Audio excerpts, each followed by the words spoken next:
سامنے بیٹھ کر کے کوئی دوسرا بندہ قرآن پڑھے، بہت نازک سی بات ہے اور بہت سادہ سی بات ہے. روح کسی کی نکل رہی ہو وہ تو قرآن پڑھنے سے رہا نہیں پڑھ سکتا، اس لیے کہ روح کا نکلنے کا جو اضطراب ہے اس میں انسان اپنے آپ کو بھول جاتا ہے، اپنے آپ کو فراموش کر جاتا ہے. لیکن اس کے پاس بیٹھ کر کوئی دوسرا بندہ تلاوت کرے، کتنی زندہ کتاب ہے، کتنی تابندہ کتاب ہے، کتنی پراثر کتاب ہے، کتنی بلند رتبہ کتاب ہے کہ اس مرنے والے کے سرانے بیٹھ کر کوئی میرے اور آپ جیسا انسان تلاوت کرے. وہ روح کا اضطراب جس کو کوئی دوا دور نہیں کر سکتی، وہ روح کے نکلنے کی تکلیف جس کا علاج کسی حکیم کے پاس نہیں، کسی طبیب کے پاس نہیں، کسی ڈاکٹر کے پاس نہیں، لیکن تمہارے اور میرے سچے نبی کا فرمان ہے اس کے پاس بیٹھ کر قرآن کرو تو اللہ اس کی موت کی تکلیف کو آسان کر دیتا ہے.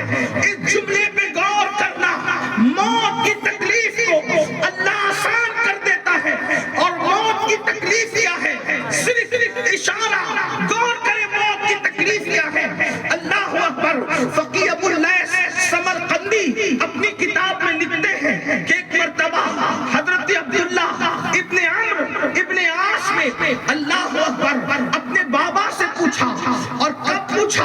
اللہ اکبر جس وقت وہ دنیا سے تشریف لے جا رہے تھے.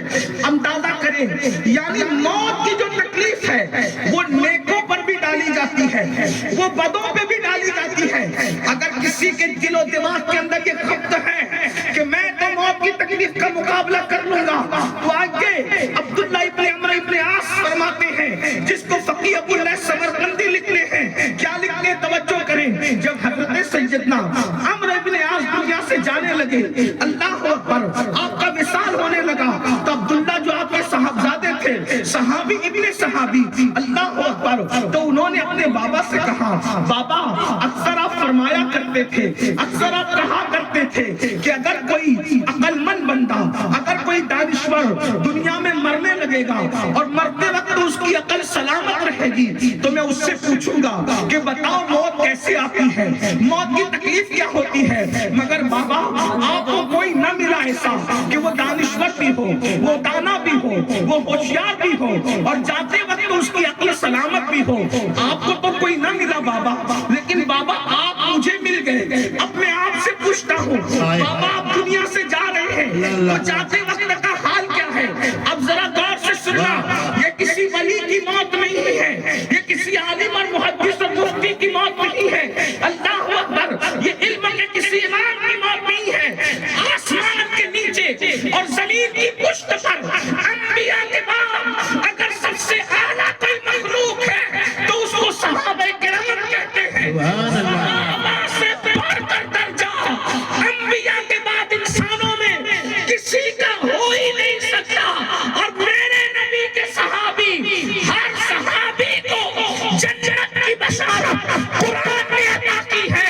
وَكُلًّا وَعَدَ اللَّهُ الْحُسْنَىٰ کہہ کر کے ان کو جنت کی بشارت قرآن نے دی ہے. ایک جنتی دنیا سے جا رہا ہے، جامع مسجد کے پیچھے، جامع مسجد کے امام کے پیچھے نماز پڑھنے والا نہیں، سید الانبیاء کے پیچھے نماز پڑھنے والا، امام الانبیاء کے پیچھے نماز پڑھنے والا. اور نیک کتنا، میری قوم کے جوانوں، نیک کتنا. حضرت عمرو ابن عاص کے بارے میں ایک روایت پڑھ دوں، کتنی نیک ہستی، کتنی نیک ہستی.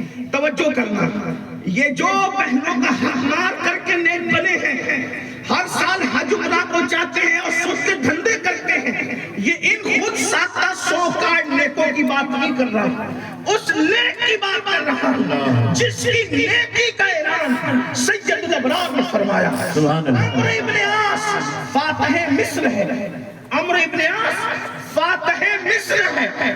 اور جب آپ مصر کو فتح کرنے کے لیے گئے، دیکھو توجہ کرو، حضور کے تربیت یافتہ لوگوں کی شان کیا ہے. مصر فتح کرنے گئے تو ظاہر سی بات ہے جنگ تھی، مصر کو فتح کرنا